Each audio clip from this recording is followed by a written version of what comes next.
We are live. The Tendys on Pattison every Thursday at 5:30.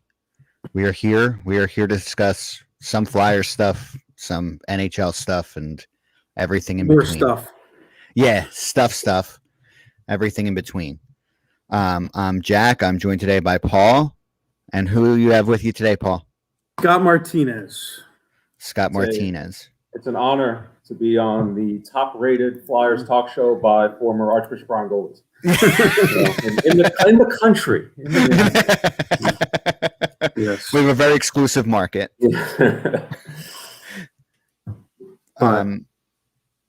So Scott here is a Caps fan, so we brought him on so we can talk about some pugilistic hockey play. Nasty hits, as I'm a fan of the team that most people hate in that regard. So bring a unique perspective. He's a big Tom Wilson fan, so we'd always talk about his 300 hits from behind on Braden Shen. Yeah. Braden Shen didn't know how to turn quick enough. Yeah. I'll take the Caps over the Rangers or Penguins any day, but obviously there's, still not the most likable. Yeah. But no, Chris, that's Alec Martinez. On that, and bringing up Tom Wilson, obviously last night in the Winnipeg Canadiens Habs game, if you will, towards the end of the night, Scheifele lays what is becoming a very talked about hit. Yeah, it's. I think it looks way worse than it really is. I think the fact that he was skating, he was back checking all the way from the other end of the ice to try to prevent him from scoring in the empty net to seal the game, I think played a huge part on it. I personally think it's a fine, not a suspension. But that being said, I can understand is if you look at the rule book of charging, and if he injures someone, I could see them giving him a game. But I personally wouldn't agree with anything more than a game, because of all the facts that I just laid out. Just he was back checking. The hit itself is not late. He doesn't leave his feet. He doesn't make head contact. He hits him square in the chest. Is it cheap? Yes. Should he have went for the puck? Yes. But the hit itself is not. There's nothing wrong with the hit. Scott? The ironic thing about the hit, I think, is if it was a little bit more dirty, Evans probably would be fine, in the sense that if he was a second later with the hit, then Evans at least would have been able to look up, brace himself for it, and probably just would have either just been knocked down or what have you. So it's the fact that Evans was still completing the play that made it so devastating. I've heard a lot of talk about how responsible is Evans for not looking up, not seeing what's going on, and that's it's a take you have to at least think about, but very small. Very small. I mean, there's some responsibility on players, but he's just not expecting to be blown up like that. He thinks that puck's just going to go in. Especially who he's out on the ice against. People talk about, well, you got to know when you're out on the ice against Reeves or Wilson, or you got to know. Well, he's on the ice against the top skilled players for Winnipeg as they're trying to tie the game. He's not expecting something like that.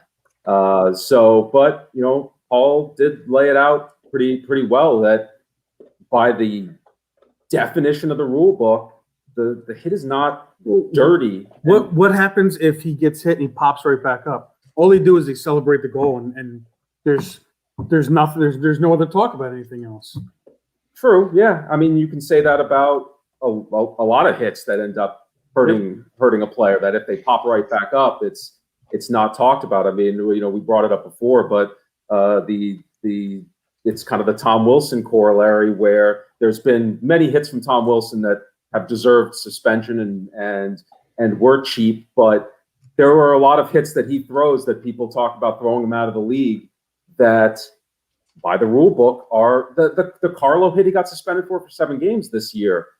DOPS couldn't find anything necessarily wrong with that hit. They just said it was too hard and he looked mean doing it and we got to do something about him. And Is that the exact quote? it was, I think, I might be paraphrasing slightly, but Scott got that from Cap's Twitter. Allegedly, yeah. but he did, chest first, and then he got the head, and that whole thing. We don't have to get into to Wilson too much here, but it's the Paul and I were talking about it yesterday. It's the hits to destroy, and that's what I think the NHL wants to get out of the league is hits to destroy, even if they're not technically illegal. And how do you define that? How do you put that in the rule book that we just don't want hits that are that You can't make it nasty black and and white. hard? You can't make it black and white. Exactly. So I mean, the hit from the Colorado Vegas game 1 when Ryan Graves hit Matthias Janmark, it was interference. It was the hit itself was late. It was interference. I don't think it was necessarily, other than that, dirty. He was obviously trying to hurt him because it was late and he wasn't even looking at him. And so for him not to even get a fine for that is, to me, I mean, that just it shows you the inconsistencies of the Department of Player Safety. And then the other safety issue of the week, or at least at the start of the second round, would be from the same game when Reeves threw Graves to the ice and then put his knee on his neck. Yeah, it was the back of the head. It looked like his knee was. And then he there. ripped. I didn't realize this until after the fact. Apparently, he ripped out a chunk of Graves' hair, which is crazy. So, and he got a 2-game suspension. Now, granted, he has history, obviously, and obviously, Scheifele does not have a history. I think it's irresponsible for Graves to skate around with that salad. I mean, It's true. If you're gonna do that, you got to take the responsibility for that. That's true. We got to get that. If you're on the ice with Graves, just like Evan should know who's on the ice. Graves should know off the face-off. All right, I got to tuck my hair in. There's a chance that Reeves could rip it off my damn head. Got to man bun it. Yes, man bun it, and then be a complete tool. So I guess where I sit is, I think it's going to be minor, and I agree. By the rule book, I mean, you can try and plug charging in it, moving at excessive rate, but I think that's getting very. It's not 2 strides, like that can be defined by how fast the player is, So I do think he's going to end up with a game or 2. That being said, I feel like we're in a place where we're punishing for results, not play, right? So as you guys said, if there was no injury, I don't know how much we're talking about suspension or fine. And I'm not the biggest fan because results can be just very dependent on a player's body type or their distance from the boards or the position that they're in as he's he's finishing tucking the puck into the net. Like as a coach, from the coach's side, as far as the hit itself, perfect technique, doesn't leave his feet, shoulder to chest, doesn't make head contact. You don't even have to worry about primary point of contact. It's the only point of contact is chest. The only thing is, like as a coach in today's game, you're gonna push for him to get the puck. But as we talked about in text last night, in 10, 15 years ago, you see that at the end of every hockey game in the playoffs. Yeah. Statements are trying to be made, and I don't think he was trying to make a statement. I think he was just pissed. Yeah, he was frustrated. He put someone in a headlock earlier in the game, so he obviously is. Yeah, he took a penalty. Yep. 5 minutes before that could have easily cost them the game. That he did not agree with by any means, and he was very vocal about that. So I think there's that intent too that DOPS is going to take into consideration is and much like Reeves with Graves, as they knew that he was trying to get back at Graves for that hit, and the score was out of whack and all that. That Scheifele had a crazed look in his eye, and he was, and I think that's the thing that they're also going to look at, even though it was a quote unquote clean hit, is that Scheifele just had some intent. He wasn't going to stop the goal. He knew he wasn't going to stop the goal. The game was over, and he was going to make Evans pay for scoring that goal. They have to take that into some consideration. I think the NHL is going to make it clear that you having your wires crossed is not acceptable. That's not an acceptable response. It's a reason, but it's not a response to not get fined or suspended, to not get disciplined. And I get that to a certain point, but I don't know. I mean, at what point do we risk taking too much of the game out of the game? Well, they're going to have like football has gone to like very blatant rules, or more defined rules for what it is, right? Helmet to helmet contact is not allowed. Defenseless player is not allowed. Like they have a better, like, I don't want to say better, but they at least try to define what it is, not just, it when you see it. So with it being open to interpretation and us being the age that we are and the type of hockey we watched. Well, he's up at the age because we're much younger than Scott. Even so, but when you talk about the people of like a generation older than us and what they look at, so some of it becomes in the eye of the beholder because there's not really a good definition or explanation as to what it is. It's just, it when you see it.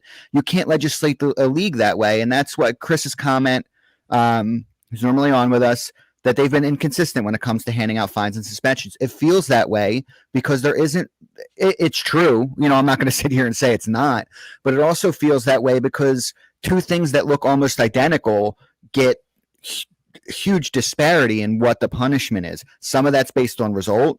Some of that's based on the player's prior record. And some of that's based on what it looks like to the person watching it at that time. Like, there's not good definitions for what this is. And I feel like with Scheifele, not just their he was clearly unglued, right? He was clearly beside himself for most of the game last night. But then there's an amount of like, how unnecessary was it, right? Like to your point, Scott, like the game was over. So is that going to be something they're going to have to look at trying to define about, when games kind of go off the rails when it's over and what they do to legislate that out? Because clearly they're going to be on ESPN, right? That's owned by Disney. They're not going to want, they're just not going to want barn burner. They're not going to want gong shows at the end of every game. No. And for the most part, you generally don't get that. I will say, well, first, before I get to the, getting to what you were just talking about, I do want to bring up Nicholas Ehlers. Is it Nikolai Ehlers? Or Ehlers? Yeah. When he was basically preventing the whole melee from falling on top of Evans. So he's got to get some love with that. But because that sometimes that ends up making the situation worse. But in terms of defining the hits, if you make a hit. And if there's head contact, period, end of story, doesn't matter if it's primary point of contact or not, I'm okay with them legislating some sort of ruling in that. That being said, in this situation, still doesn't solve this situation because, like, how do you quantify what happened? Because again, like, if he's a jerk, if he's a disrespectful jerk with his hit. Like, we can't put a disrespectful jerk. No, the only thing that's a 4 minute. The only thing you can do is somehow make a like we've talked about, the defenseless player, like they do with the wide receivers, where he's going up for a ball, he can still brace himself a little bit, but they call that a defenseless player. And if your head's down playing the puck in that situation, are you a defenseless player? Now, does that just lead to a league of everybody just skating with their head down because they know they're not going to get hit and all that, which would have saved Lindros's career. But think about that play last night. If there's a goalie in there and it's a tie game, and take out the charging aspect of it, and he takes 2 strides and hits him, is he not quote unquote still defenseless? True, and if a goalie's in the net, he is assuming the goalie's going to get it. Evans is going to stay there, whacking at the pads, Exactly. whacking at the thing. But he's also going to look up and knowing that if there's a goalie in the net, he might make that save. There might be a rebound. Somebody's coming for him. True. And I think he just thought there's all the skill play. Like I said, I don't think he thought anyone was catching him. Yeah. He didn't pick his head up. He thought no one was there. Yep. And so in a play like that, if there's a goalie in net, as a coach, I don't want him playing the puck. I want him eliminating the body because the goalie will take care of the puck. Goalie gets the puck, he takes the body. Right. So eliminates the chance for a rebound. There's different way. Again, it's going to be opinionated of defenseless. Who's defenseless? Yeah. Now, I'm okay with them trying that because, again, no matter where we are right now, if you add something in, there's still going to be discussions, but at least you're trying to make it definable. Whereas right now, there is no definable. You're just flipping a coin, and whatever George Parro sees, he sees. And I don't think that's even fair to George. It's not fair to him. No, this is a tough one. No, how's he supposed to win? Yeah, how's he supposed to? And I think that there's times where, like, it's clear that if he just looked at his old stuff, he might be more in line with it. But at the same time, no, he's in a no-win situation. Yeah, and I'll bring up. I'll share Chris's post here, even though it's very long and it's very small now. And we don't want to talk about the Sixers on this Flyers podcast. But it is very frustrating when officials, they're calling it one way and then they flip the script and put the whistles away. It's incredibly frustrating in every sport, but especially in hockey when the ticky-tack stuff is getting called in the first 40 minutes and then it doesn't get called in the third or it's even more frustrating the other way when they don't call shit for 2 periods. In the third period, all of a sudden the arm is going up, every time someone sneezes. So yeah, it's frustrating as hell. So the next subject would be who's got it worse, Flyers fans or Leafs fans? Leafs fans. I mean, the Leafs for sure. The Flyers, and I argued with an acquaintance of mine the other night, but it's not even close. The Flyers last year were good. They won a round in the playoffs. The Maple Leafs haven't done that since 2004. 2004. That's before the huge changes in the sport. It's before the lockouts. So I don't want to hear any of the nonsense that Flyers the Flyers are worse than the Leafs, because the Leafs are in a tough predicament that they can't change they can't make giant changes to their roster. No one's taking Mitch Marner 4 more years at 10.9 with no goals in 18 playoff games. You're not trading Austin Matthews. Can't trade Tavares. You're not trading Morgan Riley. They need a new goalie. They can reshape the bottom of their roster a little bit. Their defense is kind of weak too, right? It is, but it isn't. I mean, they didn't have Muzzin. I mean, that's a lame excuse. You had a 3-1 lead. You had him in games 5 and 6. But like Muzzin's good. Morgan Riley's very good. That Sandin kid looks like he could be good. But I mean, I'll call out the coach. Like, I'm down a goal or two in game 7. I'm not putting Sandin on the power play when I need a goal. I'm putting Morgan Riley running my power play point.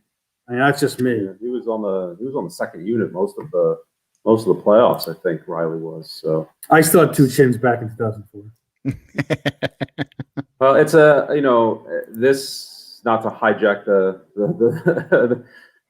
talk show and make it a Capitals one, but there's so many parallels for the Maple Leafs this year to the Capitals in 2010, where they had these just young studs who awesome regular seasons, and they had a little bit of playoff success, a little bit. They had a little bit more than the Maple Leafs had in 08 and 09, but 2010 was the year they just steamrolled everybody, which the Maple Leafs didn't even quite do that, but they steamrolled everybody, and then they walked into a first-round series against the Canadiens.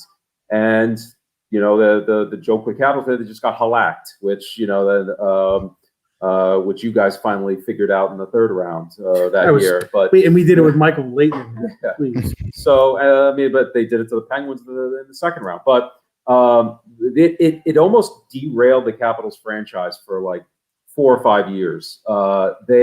switched coaches constantly. They switched styles up. They made Boudreaux do a trap system, like a left wing lock system, which is just not what he wanted to do. And just like I said, long story short, they changed their whole organization because of that one crazy series where it just didn't go right for them.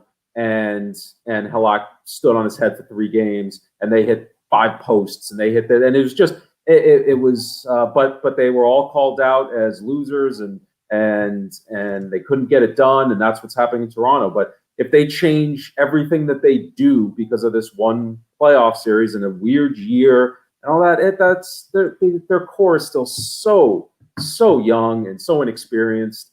And it just sometimes it just takes teams a while to get over that hump, and so it'd be ridiculous for them to just blow things up or do something asinine or crazy. But no, I think Maple Leafs fans have it worse. The Flyers, the Flyers have had success in the 80s. They had success in the 90s, and obviously in 2010, and it's hard to win a Stanley Cup. It's hard to get there. And, and I think the Flyers have a very good core that is just, they need some tweaks, and I'm sure we'll get into that later. But one of the comments that was made to me was that the Flyers had the 5th best odds to win the Cup before the season. And the Flyers lost an entire season. The Leafs just lost a series, which I think is insane to even say that. If you're out the first round, it's the same result. Yeah, it's the same result, especially when you're up 3-1. Yeah. It'd be one thing, and it's not. I mean, Carey Price was very, very good, but it's not like they peppered Price with 60 shots a game. He was just absolutely absurdly insane. He was good, but he wasn't like Halak back in 2010. He was still good. I'm not underselling what he did, but my point is, if you look at the Vegas odds, which even comparing a season because of Vegas odds is just beyond me, but you're going into a season, you lose your a top pairing D because he retires. You have one of your second pairing D is in his first full NHL season, and we know guys go through ups and downs, especially defensemen. And your 22-year goalie has a bad year. Now there's reasons for it, but he has a very bad year. Like, there's reasons for the Flyers failing this year. Again, like we've talked about, it's not an excuse. It's reasons. It's not acceptable. They have to change them. But I'm willing to bet that they're right back in the playoffs next year. And with the right changes by Chuck, I think they're right back where they were, winning in the second round. And talking as a fan of another team, March of 2020, there was almost no scarier team to play in the league than the Flyers at that point, right before the shutdown. They were, and yes, teams have really good streaks and poor streaks during the course of the season. They were on a pretty good streak, but that they were, you almost chalked up a loss when you saw the schedule, and you're like, oh, we got the Flyers tonight. That's that crap. Especially the Caps, they kicked the shit out of the Caps that twice, year, yeah. The course of a couple of weeks. It was they were petrifying to play against, and they have roughly the same team as they did at that point. To think that they need to blow it all up because of this crazy year with COVID and them, a bunch of the guys on the team getting it, and all of that, and things obviously going way downhill very quickly after all of that happened. It's just, that would, unless they have unless they do change a bunch of things, and they are amazing moves, which I don't know if I trust Fletcher to necessarily pull off. What are you going to do now? Of course, I don't know if this is on the docket, but the big, the kind of elephant in the room right now is a player that might be available that could change the fortunes a lot, and is pretty much exactly what they need. We'll get to that. You're not used to this whole podcast. All right. Griff tells us where to go. All right. Well, we'll get there. We'll get there. Well, that's why I didn't say anything. It's a teaser. It's a teaser. Yeah, well, now that the genie's out of the bottle, and since we were talking about what does Toronto do, it just naturally gets us there anyway, right? So we had the draft lottery last night. the Flyers don't move much. I'm not sure that they're going to end up holding on to that 13 pick, but right, the news comes out of Columbus that another one of their players wants out of Columbus, right? Like it's as predictable as the sun coming up in the morning. Smoking and cancer. It's like a good player, Columbus, they're going to want out. So Seth Jones says he's going to explore free agency, and this is the last year of his deal. Obviously, the asking price for a Seth Jones, even though they know he's going to be leaving, is going to be high. And then you're going to want to have a contract worked out before you even pull that trigger.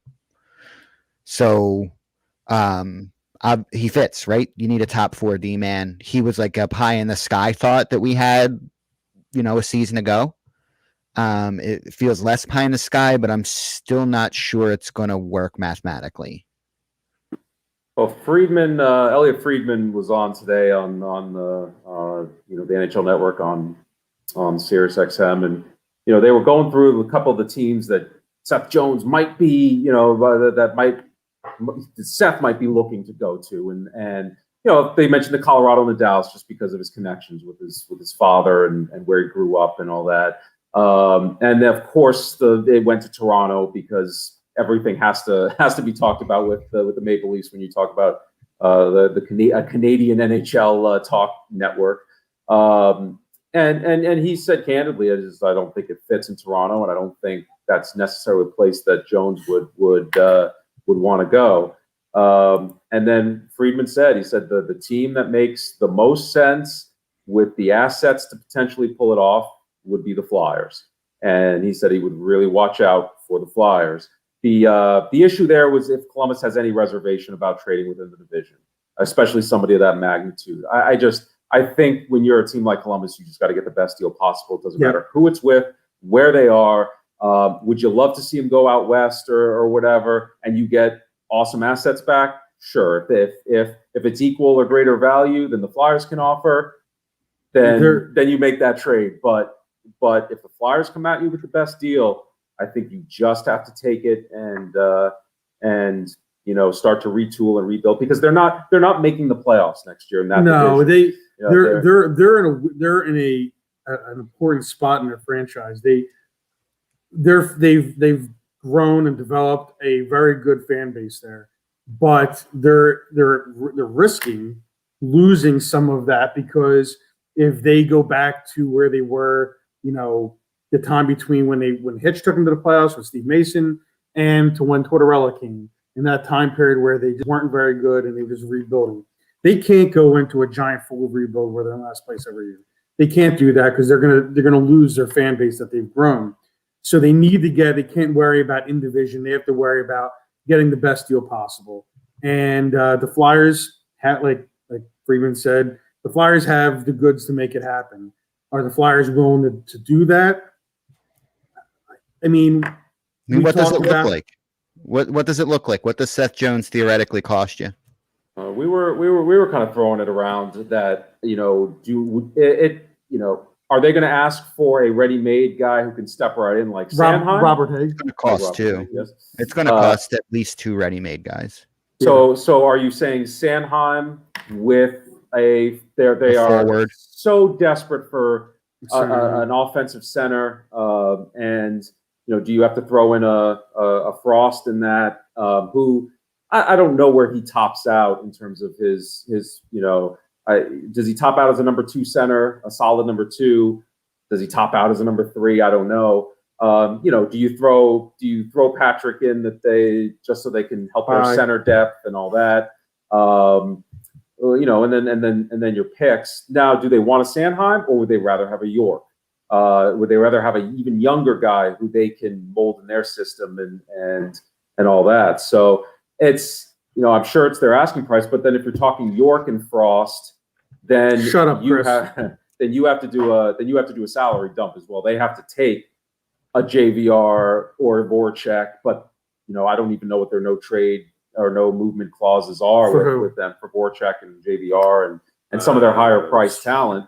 So are they even? And I can't imagine either one of those guys would be amicable to go to Columbus and waive Definitely not Voracek. Exactly. So but even further away from Czechoslovakia.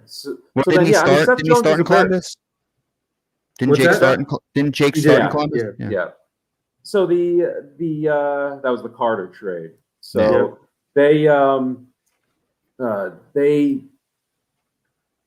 need to. Seth Jones is making a very reasonable 5.4. The Flyers can. Neither of them have a note. They have nothing. No trade. No movement. It's up in the air. So they Seth Jones is a very reasonable salary right now, 5.4. So they can, for this year at least, they can with some other clever moves. I'm sure they can fit him in.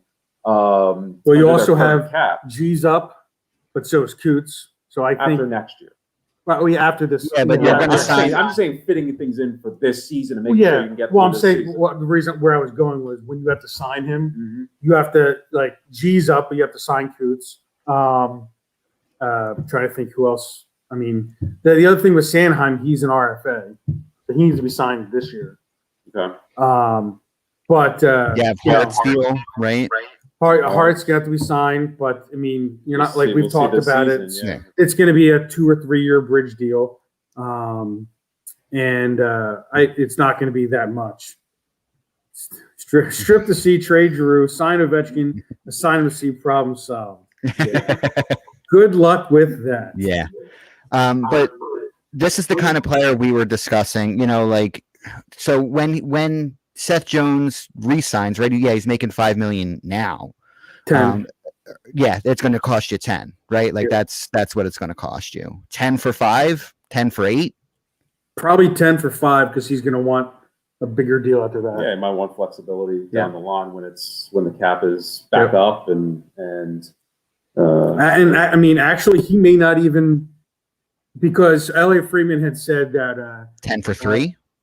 Well, so he was saying that there's talk that the cap may not go up for 3 more years because they just see where everything's going. I don't necessarily believe that, but I mean, I'm not saying I know more than Elliot Friedman. 2 years of lost revenue is tough to make up.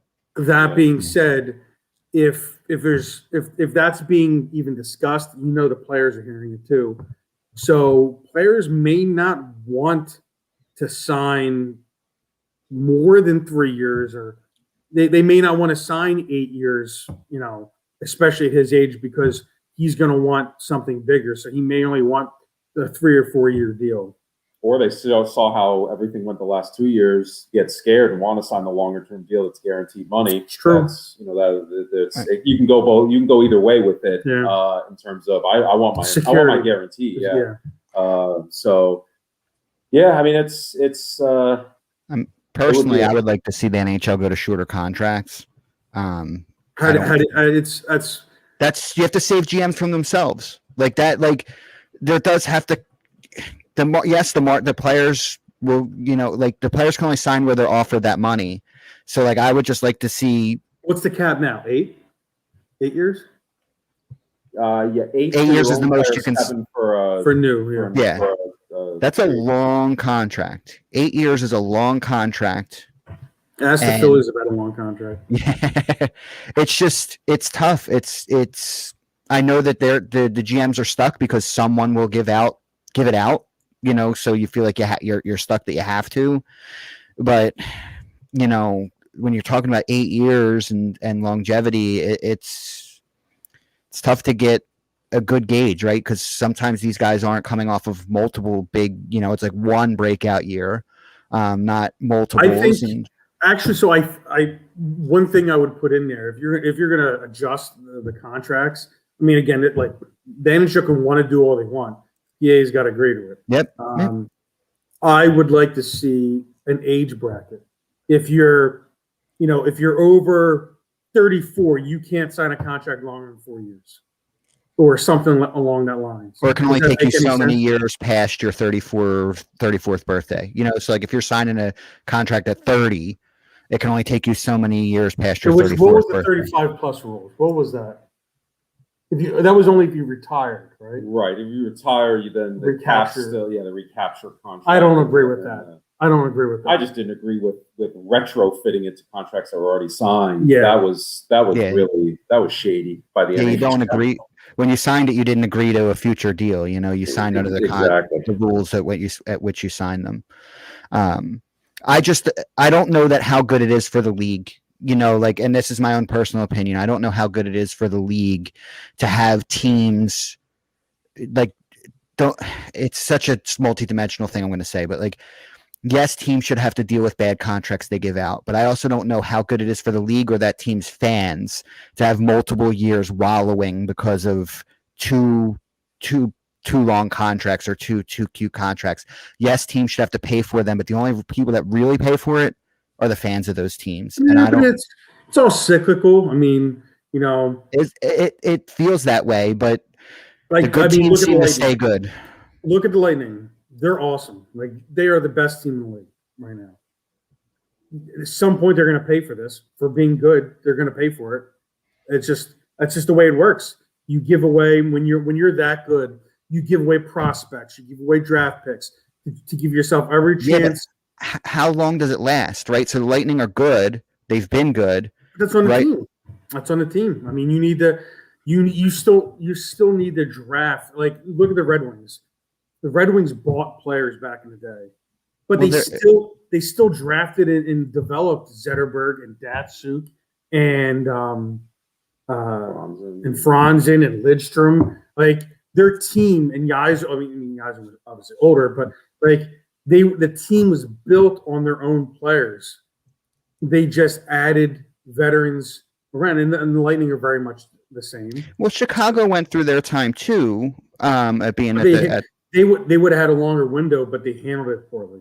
Yeah, but I think. Well, I mean, you just go right to my team, where in 1 or 2 years, maybe even that quick, it's going to be we are going to be a middling group with some flashy guys, but a very middling group because they have only 3 picks in this draft.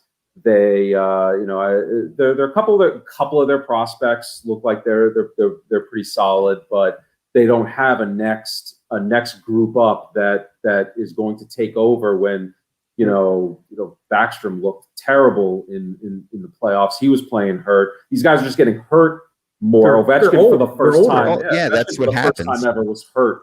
It was literally hurt. So it's and then they're going to be in that same boat, and it's going to be a tough one because they don't. It's not even like they have young guys who are going to struggle, but we can see that future coming in a couple of years. No, they have young guys that are going to come in that aren't that great to begin with, that are going to take up those bottom 6 slots and all that, and they're going to be a middling team, especially in this division. When you have the Islanders, Flyers, and now the Rangers are going to be.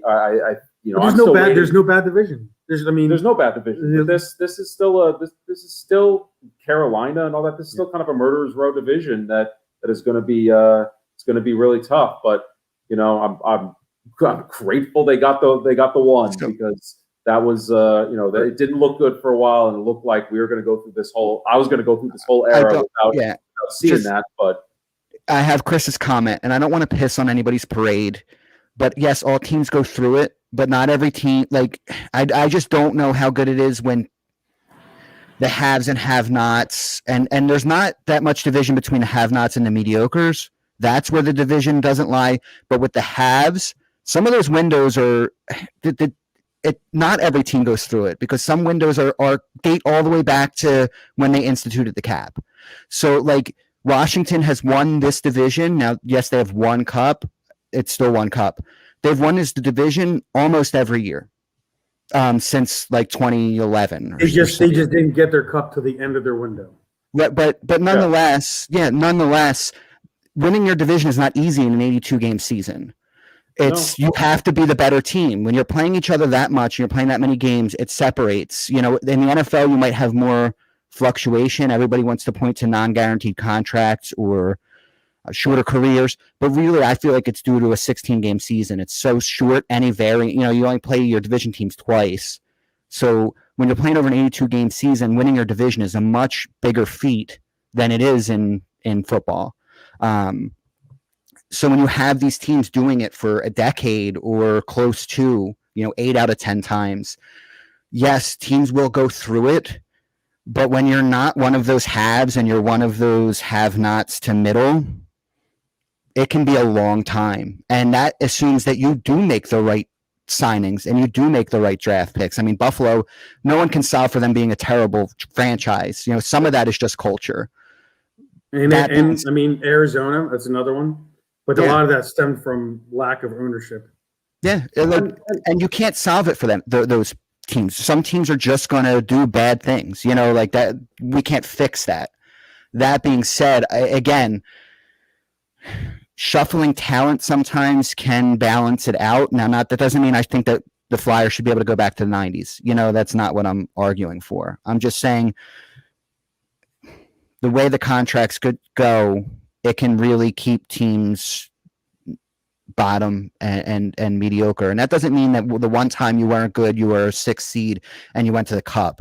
It just, sometimes those seeds aren't necessarily what they look like, but the goods and the mediocres usually have a pretty decent, at least skill gap.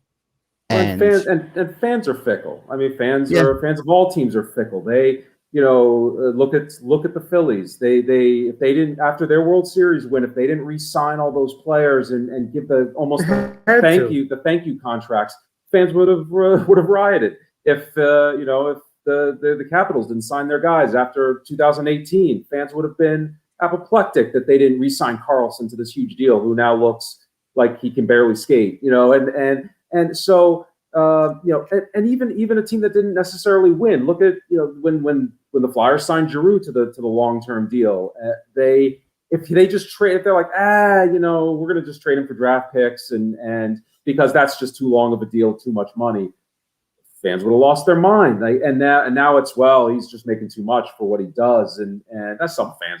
Certainly not everybody, but it's. And that's where you're right as a fan to be like that. But if you want to look at things rationally and reasonably, at the time we had to do this, and for some teams it works out great, the long-term deals, and for some teams because of injuries, because of all these guys are human beings, and they're not robots that you sign them to this, they're going to produce like this, and this. It's just we can curse on this. Yeah, shit happens. Yeah. Just shit happens, and it's tough, and like I said before, it's brutally tough to win and to win the whole thing, and it's as a GM, you need to look at your team, and if you're going to stay in contention especially if you don't have elite talent, if you don't have Ovies or Crosbys or McDavids, and you just have a good team. You need to identify, all right, like where is this player at that, all right, he signed a little long, but he still has term left in his deal, but he still has value. You could see his career start to dip, and then you make the move. You don't, obviously as a GM, you can't worry about if he's a fan favorite or whatever. Unless, the only guys you can are like Matthews or Ovechkin's they're the face of the franchise. You're not trading them. But you need to be able to identify when guys that have contracts or are up for contracts, like Wayne Simmons. Wayne is a really good example. They should have traded him 2 years earlier when he still had value. Then you could have got players back for him. Not and Wayne's contract was never hampering him. He was only making four and a half. But and he was producing. But the minute his production started to dip, like you can't, as a team, as a GM, you have to look at like, all right, his value is starting to dip, and you have to realize players in that ilk, when they start to dip, they fucking hit a cliff.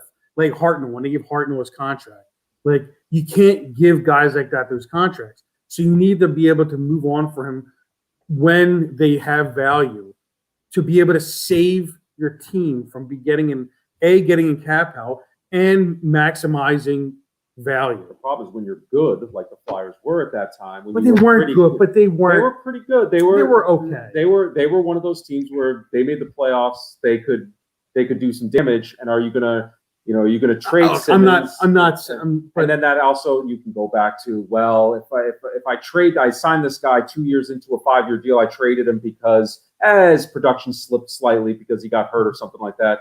Are you going to hamper free agents from signing with you in the future? And then all that stuff kind of weighs in, I think, a little bit on a GM's mind. Yeah, no, I mean, there's a lot. You have to juggle a lot, and I'm just saying. Sometimes it's better a day early than a day late. Correct. And the perfect example is the Phillies. And I know we keep referencing different sports here, but the Phillies with the big three, like Howard, again, the contracts, baseball is different because you're signing those contracts as a thank you because you had them basically on really no salary cap, and there's no salary cap. You just had the luxury tax. Right. And it's not really hampering. It's hampering the franchise if the franchise wants to spend the money. But what I'm getting at is, like, you have to save yourself before the fact that before you're getting into the point where you have to save yourself before the tough decision. You have to if you're a good GM, you have to try to realize that before you get to that point where you have to sign. I mean, what do I know? I can barely run a fantasy team. So on to the next subject, right? So we're looking forward in Philly. Obviously, the playoffs have been great, and we would be really treated to a Vegas or a Colorado Lightning final. Everybody would be pretty happy if that ended up being Stanley Cup final, but not sure how much everyone's watching, but we here, even in Washington, are looking forward now to the offseason, right? And I believe what I read was July 8th is the last possible date for the Stanley Cup. If it were to go all these series were to go 7 games, and the Cup would go 7 games. July 8th, I believe, is the last possible date for a Stanley Cup game. And then what we're looking at is within 6 days, teams have to turn in their protected lists. And then right after that is the expansion draft. Yep. Within 3 days of turning in that list. Yeah, the expansion draft, and then the next night is round 1, right? It's round of the entry draft. Yeah. And then you get 2 nights of NHL entry draft, and then free agency hits about a week after that. Yeah. No, there's not going to be a lot of sleep in the NHL team offices, put it that way. Chuck is not going to get much sleep over the next month. We're June 3rd. When July hits, the entire hockey offseason will be started and close to done before August. Yep. And I say close to done because most of the flurries happen right when it opens, aside from when you have teams not wanting to set the market on a certain player. And there's a lot of, besides that, I mean, you're going to have a lot of buyouts that we've talked about. There's going to be a lot of tough decisions this year. Yeah, well, I mean, teams when they entered, 2019 or whatever, they weren't projecting. They were projecting a slight increase in the cap every year, not 3 or 4 years of flat. I mean, now you're saying 3 additional years after this year. That's 5 years of flat, right? Would you sign a goalie to a long-term $10 million deal? You won't be able to. No one's going to have the money. No. No one's going to trade for Bob. Yeah, just could trade for Bob. Yeah. There's no way around it. Like they're going to have to let Drieger walk. I mean, not that Drieger is like the answer. Yeah, I mean, Spencer Knight's the answer, but it's going to be, it's just going to hamper them from signing other players. And they're going to have, right? Don't they have some other young players are going to be coming up that $10 million contract is going to, Is Barkov up this year? Well, I'm sure he's close. I know there were a lot of talk that GMs were. What about Huberdeau? Hold on a second. Fat fingers. I have to get to the team. Got to get to cap friendly. Yes. But so will the buyouts start? Do you think right after the expansion draft? There's a window, and I'm not sure. I'm honestly not sure when that window is of the buyout window. I would assume it has to start before free agency, obviously. Yeah. So it's going to be. It's probably right after the draft. Yeah, it would be the buyout window. That week is probably for buyouts, basically. Yeah. Yeah, I would expect once the expansion draft closes, teams will kind of know, right? They'll know who doesn't end up in Seattle or who they didn't have to give up picks for Seattle to take on. So with Florida, Huberdeau is up in 2 years. Barkov is up after next season. They're both making 5.9. So they're both going to be They're Big reason. both going to be at 10 if they're going to keep them or wherever they sign. They have to sign Sam Bennett's an RFA, but I mean he's not going to get a giant deal. Wenberg, he's a UFA. They don't have a lot of like insane young.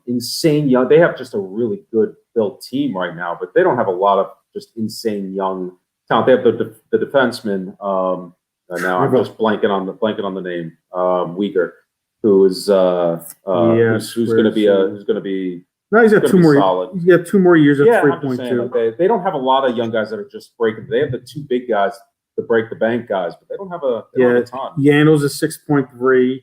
He's got 2 more years left. I know they want to. Maybe they buy him out. Maybe they buy him out.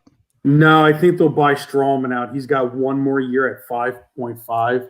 No one's going to take that. So he's a well, and that kind of goes back to the Flyers. That's an interesting topic to go back to the Seth Jones thing. If they have to trade one of their guys, like Sanheim, if they have to trade Sanheim, if they have to trade Sanheim to get Jones, if he's part of the deal, then it's going to be interesting because if you say you're going to put Provorov with Jones as a wonderful top pair, which they would be, you're really thin after that. That is a really thin. There's a time to do it because of all of the guys that are going to be available. It's going to be this offseason. You still have to fit them. I mean, every guy's going to sign for $750,000. Agreed. So but they're also not in cap hell. They're not in cap hell, especially. I mean, they're not like flush with cap. No, but if they're able to get, again, as we've talked about all season, if they're able to get Seattle to take Jake or JVR, that's a significant amount of money. If you do trade Sanheim, we were slotting in Sanheim at like a $4 to $5 million player. That's $4 to $5 million that you're not spending. Myers is now signed for a couple years, right? I think he's got 1 more year at like 3. Do you, as Flyer fans, if Columbus asks for a Sanheim with like a Konechny who's making 4.5? Do you say yes to that, or do we make it a real big deal, like a real big deal? Oh, here we go. Seth Jones, Patrick Laine for Sanheim, Frost, Konechny. Your 23rd or your 2021 13th pick. Yeah. The 2022 first round pick. Yep. Like that's what you're talking when you're talking about that big of a deal. It's going to be 2 firsts at least. One of Bobby Clark's rings. One of Bobby Clark's rings. His house with the Flyer shaped pool. Yeah. Well, didn't he put that up for sale? Yeah. It's going to cost that. I mean, is that on the table? It might be. It might be. I mean, Laine said he likes it there. I don't know if I believe that, but they have said they want a center to play with him. They want to try to make this work. And find a center to play with them, and that might be the only thing that kills a Flyer deal is if they are looking for a sure, up and coming potential future number 1 center. The Flyers don't really have that. No, their farm system is really filled with a lot of nice players, not a lot of great players, other than maybe York. And they don't need that right now because Couturier is still playing extremely well.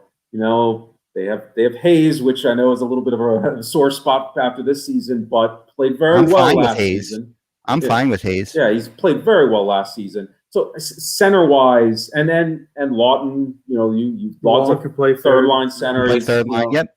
Kind of tailor made for that. So they don't need an up and coming young center, but Columbus does, and that's where the trade talks might kind of end if somebody else is willing to give up a younger player that can play closer to play, because I was going to say there might be a really nice, the top end of the draft this year is going to probably be defensemen. That's like, if you looked at any ranks, not that I don't know how much stock to put in them because nobody's got really to see anybody play, but like I was looking at ranks for the last couple days over, multiple sources.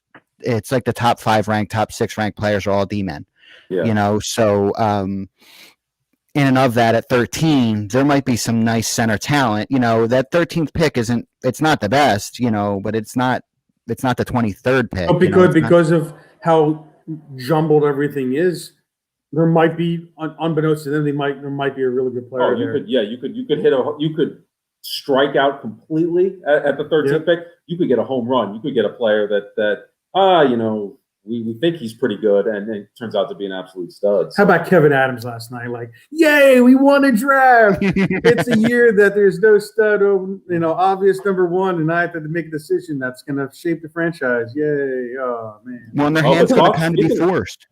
Speaking of the Sabres, I think that's if the Jones thing doesn't work out, I think Ruotsalainen is Risto and Eichel are both probably, I would imagine, nice target, but expensive. Yeah. Yeah, I mean, is Risto that good? And how much stock do you put into that he's playing with Buffalo? Yeah. And he was one of the only guys toward the end there that was really competing still very hard. He I don't know, but that's the thing with Provorov. He doesn't need an all-star stud next to him. He's proven. Competent. He just needs a solid player. He is not, Provorov isn't Pronger who can just carry a defense pair and carry Matt Carl to be a top pair defenseman. And he's not that guy. He's just still a very good player who just needs some stability next to him.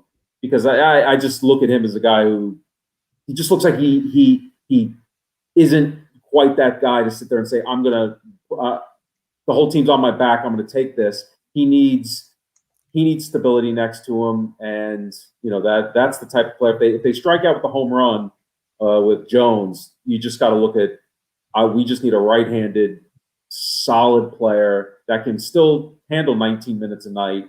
I still say Matt Dumba's an option because he's going to be cheaper. He's obviously not as good, but like he's still very good. He fits that mold. He's obviously not the home run. He's more of a double than a home run, but still very good. And again, I mean, he's better than Matt Niskanen. So like, especially where Matt Niskanen was, this wasn't prime Matt Niskanen that we had. Yeah, and he signed. I'm not sure. I forget what it was, and we're coming out of the end. Anyway. And there's a Chuck history there. And there's a Chuck history. He's his draft pick. So, and I'm sure Dumba would like it because, he hasn't been replaced, but like Spurgeon's sort of taken his spot as the number one power play. Yeah. He's kind of the guy. So, whereas here he's not going to be the captain, but like, I mean, especially if you deal Ghost, which you might be able to, if you're able to deal Ghost, then like they're still looking for a number one power play D because Ivan has not been that guy. He's not that guy. I don't think he is. It's not in his skill set. No, he's fine to be on a number two on a second unit, but that's where. Yeah, that's the one place you could say Ghost is better than Provorov at is. Yeah. He's creative on the blue line and the power play. He's got really good moves. He's so creative. He sometimes passes the other team. Yeah, so maybe a little too cute sometimes, but it's one of those things to make sure we hit all the things about Provorov. It's one of those things where Provorov's not going to carry somebody. Provorov's one of those he's one of those defensemen that's not bad at anything, but he's not really great at anything. His floor is very high, but his ceiling is not exactly, that high either. And that doesn't mean he's a bad defenseman. He's clearly their number one. He's clearly worthy of being a top pair. He's just, look at him and go, this guy is great at this. He doesn't have a weakness. He's not Shea Weber in Nashville. He's not Hedman. Montreal. Yeah, he's just good. He's a notch below. He's a notch below. But still very good. Any team in the league would want to have on their on their team. But yeah, he needs help. You can't put him with Braun, or you can't put him with and expect greatness out of him. Not the amount of minutes that he plays either. Those guys who are lower, when you start putting them in there for 20 minutes, those weaknesses that might not show up in a 15 minutes worth of game time at 20, they get those warts become real big. Yep. They get on the genitals. Yeah. So I think we hit everything I wanted to make sure that we hit today. It's tough. I'm not going to say it's tough, but off season and the fact that we've been in the off season so long, we got to make sure we keep everything fresh. Any predictions for Montreal gets a game last night? You think they end up taking this series from Winnipeg? I don't. I still have Winnipeg winning. I think the long layoff had the opposite effect that the Avs had, and mainly I think because the Vegas had a long, hard series with the Wild. Not saying the Canadiens didn't have a long, hard series, but when you win the last 3 games, you're on a real high. You almost feel invincible, and you're flying into the game. Whereas Vegas had to beat down the Wild. Was a wrong turn there. They had beat down the Wild. And actually Reeves did beat Suter into the post. But they got pushed to their max where they survived, where they didn't come back in this furious comeback to win the series. But I think Winnipeg's depth just takes over at some point, and Hellebuck's really good. I mean, Carey Price is better, but the difference is very, very small. It's not like Price with Campbell. And I'm not saying Jack Campbell sucks. I think he's a 1B. He's not a Stanley Cup contending starting goaltender in my eyes. And that goal he gave up on Game 7 was just horrific. But Hellebuck's not going to give the freebies up. So I think at the end of the day, the depth of Winnipeg. Montreal is scary though, because they're built. You look at their roster; they're actually built more for the playoffs in the regular season. They just had to get in, and if Price is really good, it would not shock me at all if they steal this, especially if you're talking Scheifele out for 2 to 3 games. It's true. I'm not taking that. And Stastny was out, and we don't know how long he's going to play for. I mean, now your center depth for Winnipeg is Dubois and then Lowry, and and Dubois has not had a good year, and he hasn't looked great in the playoffs either. So I know we're running out of time, but it would not shock me at all if Montreal pulls this out. I think it'd be a hard series, 7-gamer type of thing, but and that's how they're going to have to win, like they did in 2010. It's just these grinding series. I think they need to get something from Caulfield. Caulfield needs to produce for them to win, I think. Yeah, and that's fully just their goal scorers. Their goal scorers is going to need to pop in a few, and that's a pretty obvious statement to make. But they can grind a lot more than they used to be able to, and for whatever reason, Corey Perry decides that he's going to be his agitating best in the playoffs, and he's going to create havoc, and he did last year with Dallas, and he's doing it again, and he's pissing people off, and he's getting under skins. So it's they're a little scary. I don't see either of those teams competing, obviously, with whoever comes out of the West. So it doesn't. Yeah, that was confirmed. That much. That was confirmed with Toronto being eliminated. Right. The winner of Vegas, Colorado plays the winner of Winnipeg, Montreal. So do we have predictions for Vegas, Colorado? I'm still going Avs. I mean, I think last night was a big test for them. They got a really good game from Vegas, and my weak point for them was Grubauer, and Grubauer was awesome. So if he's playing like that, I don't see the Avs losing. Yeah, they're just, and I would love to just as a hockey fan, even though not to see Tampa Bay go again to the finals is but all the hockey that would be played if you had an Avalanche Lightning final, it would just be. I think that would be. Of course, they'll probably just trap. Both teams will just trap, and then it'll be 1-0 boring. That being said, top to bottom, Vegas is the better team. But than the Avalanche. Yeah, I think top lines 1 through 4 and D 1 through 6. I think you're talking to a Capitals fan here who still cannot fathom that Chandler Stevenson is a quote unquote number 1 center. So I can't sit there and say any team they're better than every other team with this. He's playing with 2 great players, but still I can't. They're D's. My mind can't wrap And Burkowski. Oh, he's playing well though. He's doing well. No, I think they're very evenly matched, but I just give Colorado the edge, and they're doing this without Kadri too. And that suspension was upheld, so he is done for the series, even if it goes 7 games. Which I hope it does go 7 games because I want to watch more of last night. And then Islanders and Boston. Boston. I mean, with them having 2 lines that can produce now. I mean, I think losing Smith, is it Derek Smith? Right. Craig Smith. That is a blow to them because their third line is a little weaker without him. But he was playing on the second line. They moved DeBrusk up now that he's got hurt. Oh, I thought DeBrusk was on the line. Yeah, he was playing with Craig Smith was playing. But even still, the perfection line and now having that competent line, so you don't have to think about breaking up the Bergeron line. That's just so big for them. And all it's going to come down to is will the Bruins defense not make the mistakes, and will Tuukka just be good? By the way, I think who's hurt.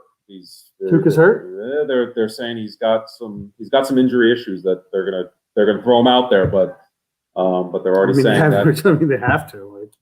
He's gonna have to suck it up, or a Bruins fan might actually kill him. But I think the Bruins win. I mean, the Islanders are just so tough, and you're going to Long Island. That's going to be an insane crowd.